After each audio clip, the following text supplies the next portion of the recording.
Welcome everyone to today's online meditation program. As we usually do, we will begin with a short meditation so we can find a comfortable place and just keep both our hands on our lap and slowly try to relax ourselves.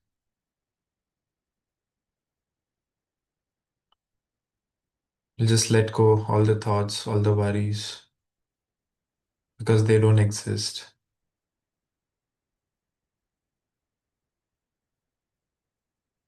It's all an illusion and these problems do not exist.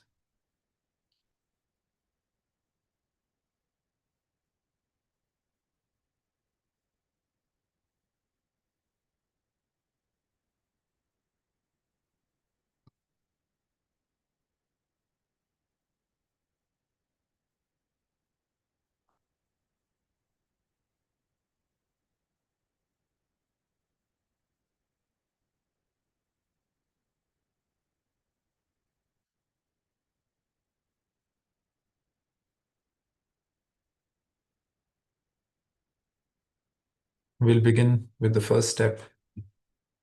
We'll take a right hand, place it on our heart, and we'll say the first affirmation. Mother, I am the Spirit. Mother, I am the Spirit.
We'll take a right hand and we will place it on our neck and we'll say the next affirmation. Mother, I am not guilty.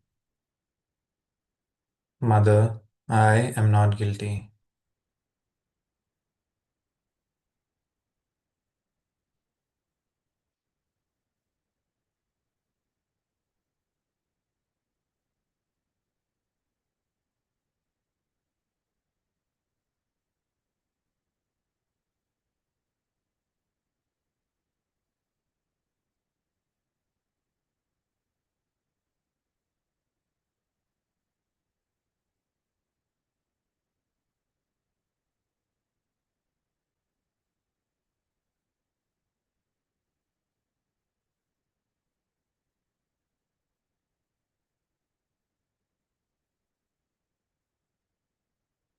Then we go to the next affirmation. Mother, I forgive everybody, including myself. Mother, I forgive everybody, including myself.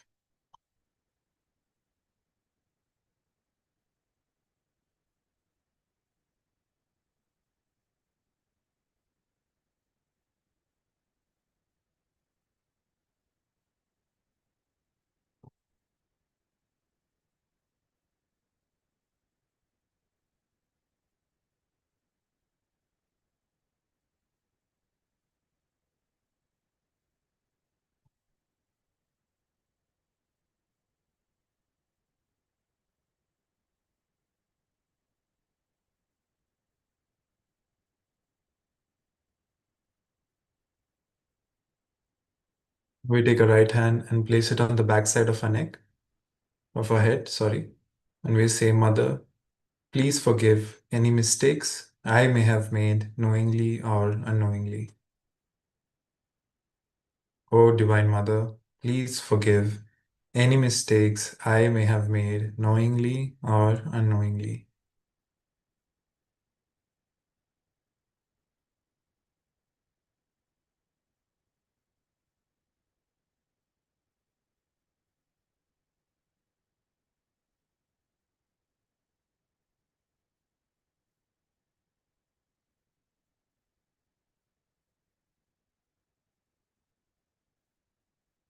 And then we move to the final step. We take our right hand, place it on top of our head, and we say, Mother, please give me self-realization.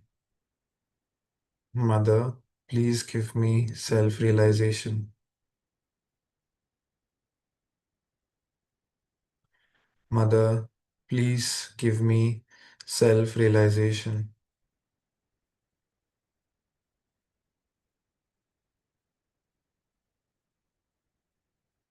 And then we can gently lift our hands and bring it back on our lap.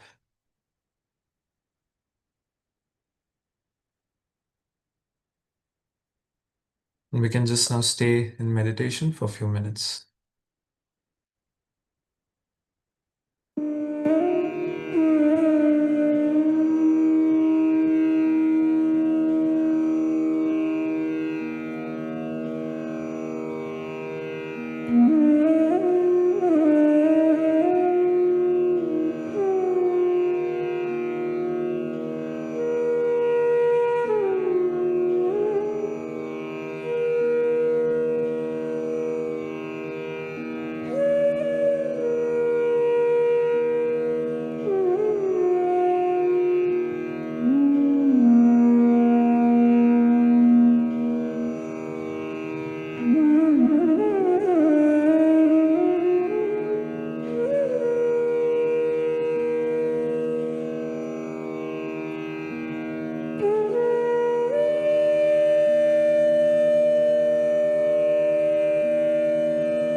can now gently open our eyes and we can now watch a short talk from Shri Mataji.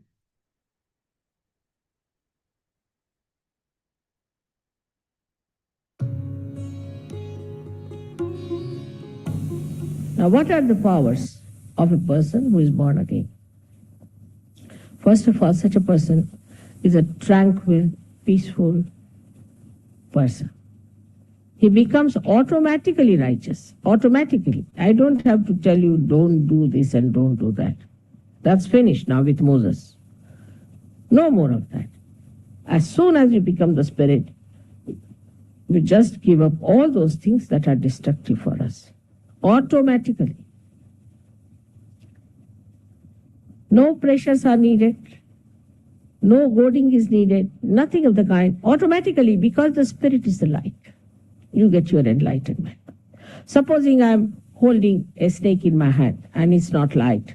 Somebody tells me it's a snake. I'll say, no, it's a rope. I'm holding on to a rope.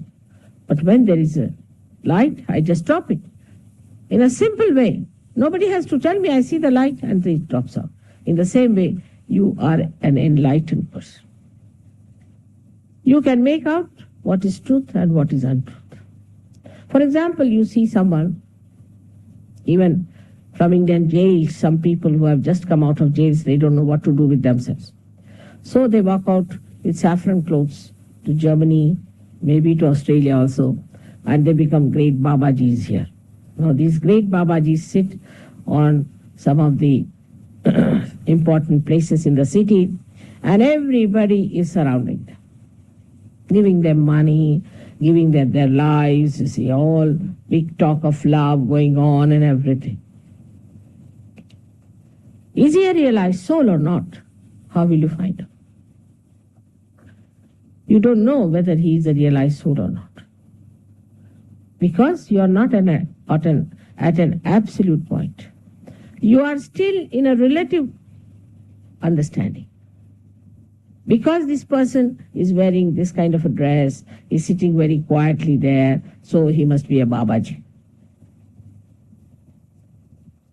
You cannot recognize a person, whether a person is true or not.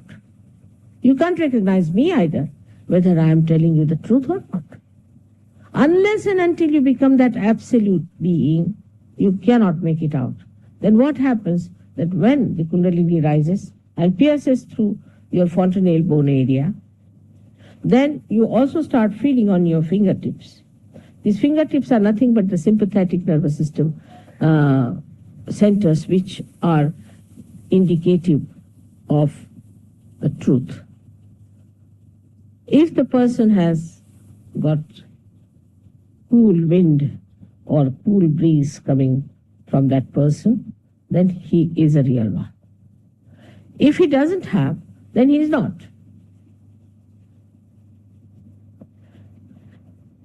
There are many persons who claim to be great, but they are not. Ultimately, we find out and we are shocked the way they are. We don't know how is it our brain has failed, how is it our brilliance did not show clearly what was wrong with this gentleman, because we are not that. We have to accept humbly that we are still at a human awareness and we have to be at a spiritual awareness. That's the dimension we have to get, otherwise we cannot judge things properly. In this country now we have certain problems. In this whole world we have problems. Problems of atom bomb, every day you are hearing about this problem and that problem, all created by human beings.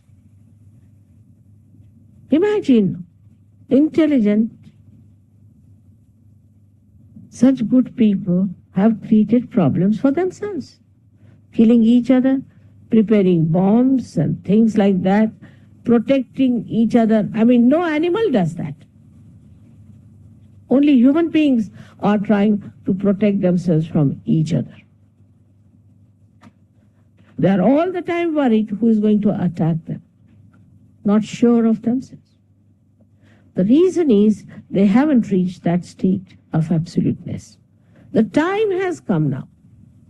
The time has come for you either to take to constructive working out of the problem or the destructive.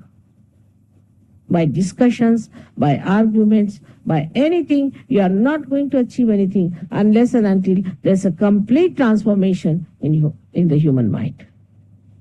And transformation is only possible when you become the spirit, because spirit is the universal being within you. And you become collectively conscious means you start universally feeling. You just start feeling another person on your fingertips. And if you know how to correct it, you have corrected that person. This is only the play of love of God. It's so simple. Even children can do it. Many children, when they put their fingers in their mouth or their thumbs in their mouth, according to Mr. Freud, it's something nonsense. But according to us, they are suggesting what sentence you are catching. To understand your own children, you have to be a realized soul.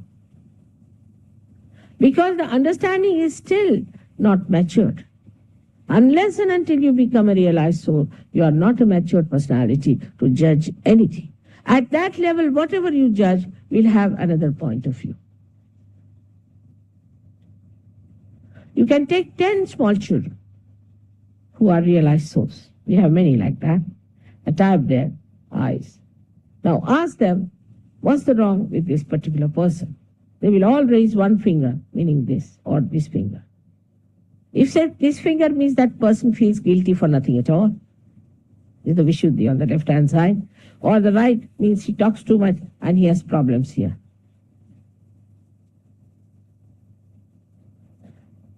This knowledge becomes your own. This is one of the powers I have described to you, that you feel the collective consciousness within yourself. Whatever you achieve in your evolution is a living process. It is not a dead process. It's a living process by which your central nervous system can feel what is around you, what is within you.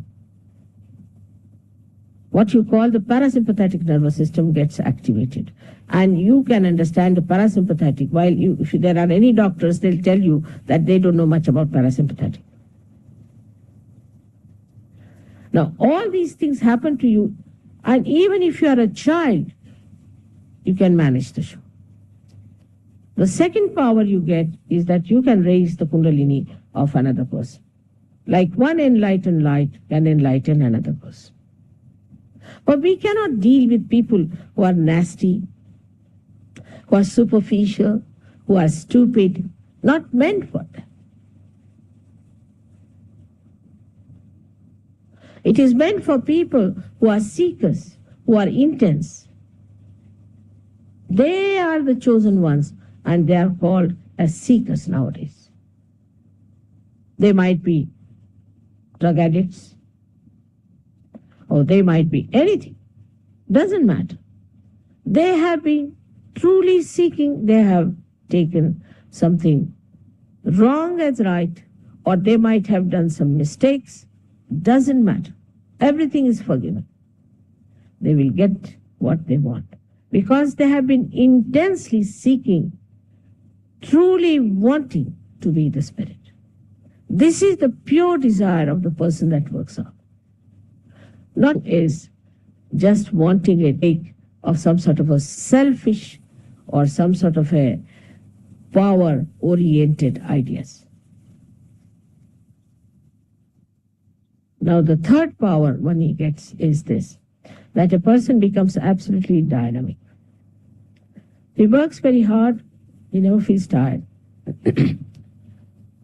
He can do things which he has never done before. I know of somebody who has never done anything artistic. Suddenly he started painting. I know another one who has never known what is poetry because he is a chartered accountant. He has been dealing with money all the time. Suddenly he started writing poetry, that too in Urdu language, which is such a difficult thing. Such dynamism one develops.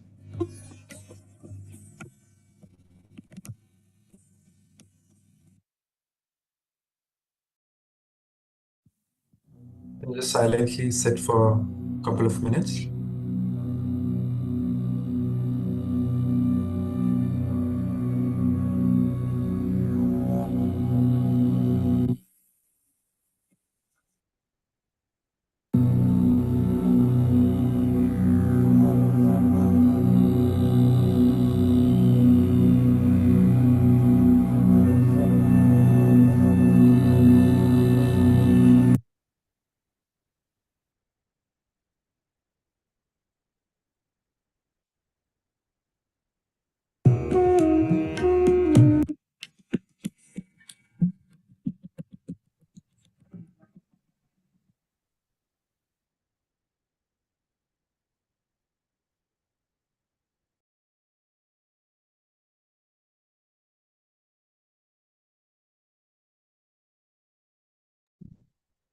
So for anybody who has joined us for the first time, we will give a quick introduction to Sahaja Yoga. We will we will cover some knowledge about the chakras and the nadis. And yeah, for others who have already been with us, please feel free to drop off, or if you like, you can also continue. So to begin with, Sahaja Yoga meditation is all about the Kundalini energy within us. This Kundalini energy is placed at the base of our spine, and this is the energy that we are trying to awaken through the technique of Sahaja Yoga.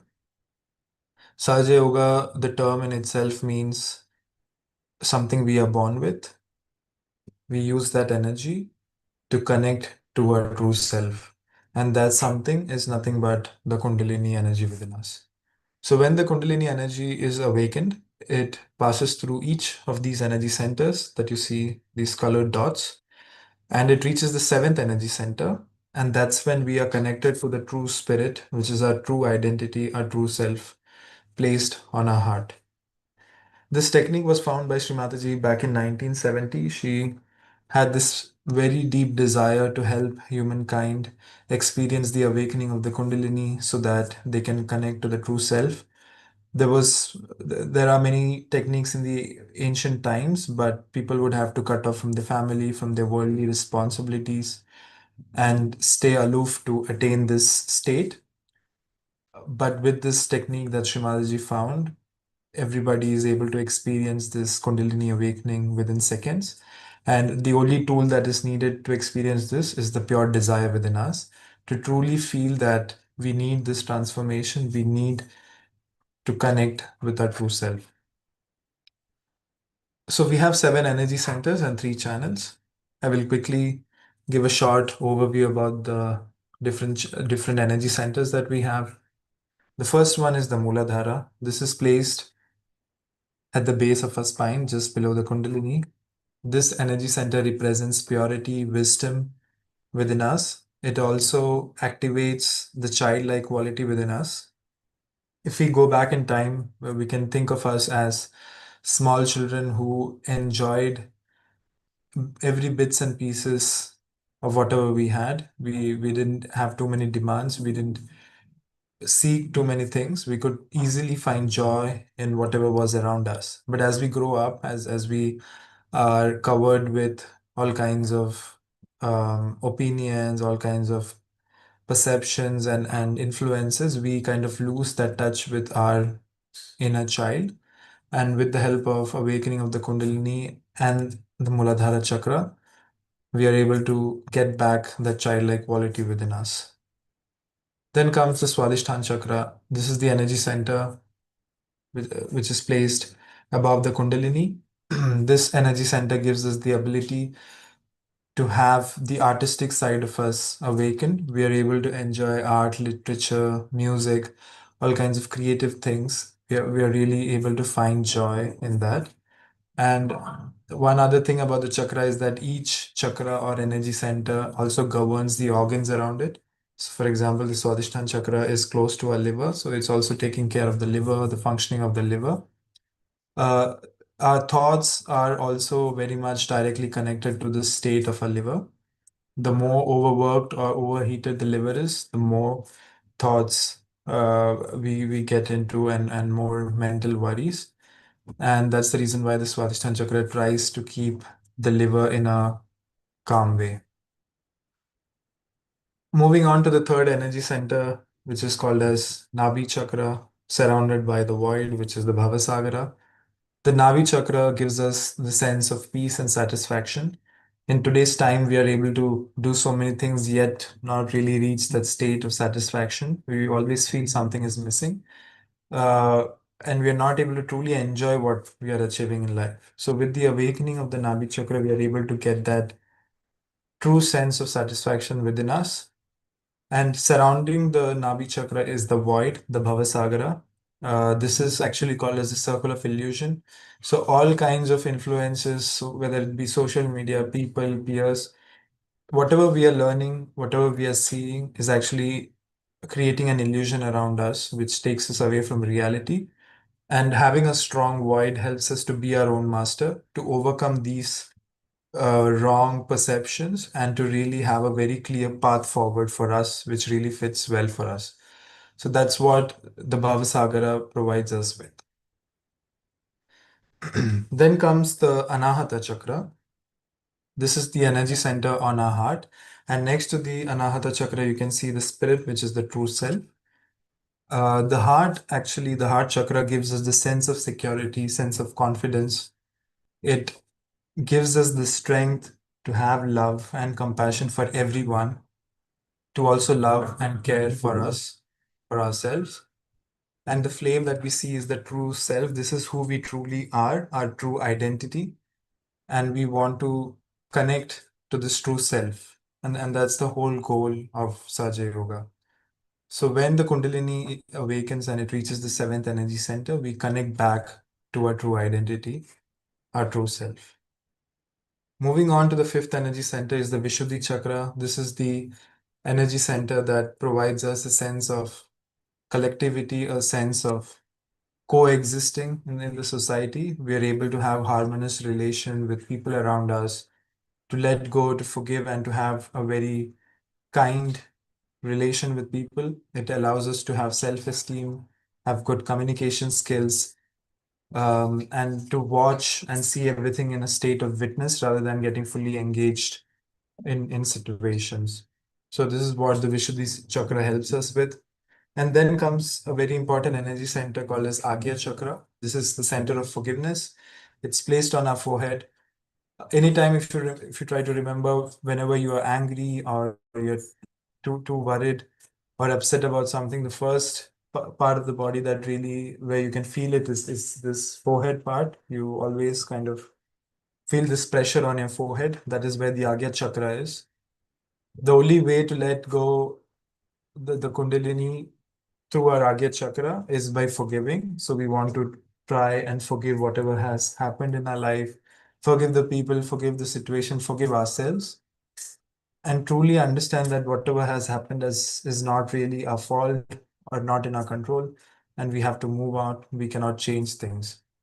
So when we really find this compassion to let go and move on, our Agya chakra automatically opens, and then we are able to reach the seventh energy center, which is called as Sahasrara. This is the integration of all the energy centers. At this point, we feel complete thoughtlessness. We are completely one with ourselves, one with the true self. And this is the state that we want to try and achieve. And when we get this state is when we define that we have achieved the Kundalini awakening within us. Apart from the seventh energy center, we also have the three chakras, sorry, the three channels. The left channel is about our past, also called as Ida Nadi. The right channel is about our future, called as Pingala Nadi. And the center channel is called as Sushumna Nadi. The left channel is storing all the memories from the past, experiences, traumas, and all kinds of things that is related to our past is there on our left side. It sometimes holds us back, sometimes does good for us. And with the help of balancing techniques in Sahaja Yoga, we are able to find a balance where we are not too indulged in our past, nor we are too worried about our future.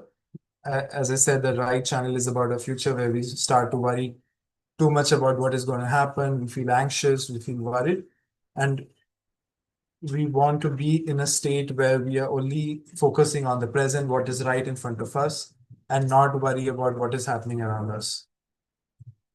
So overall, this is what Saja Yoga is about, and we meet every week, every Tuesday at 6 p.m. We meditate, we understand different techniques, we understand how the chakras and the nadis, how they work, and we slowly get into different topics deeper. So this is all for today's session. Please feel free to join us every week, and also feel free to forward it to your friends and family. And we really hope you guys enjoyed today's meditation, and we look forward to meeting you all next week. Thank you all for joining.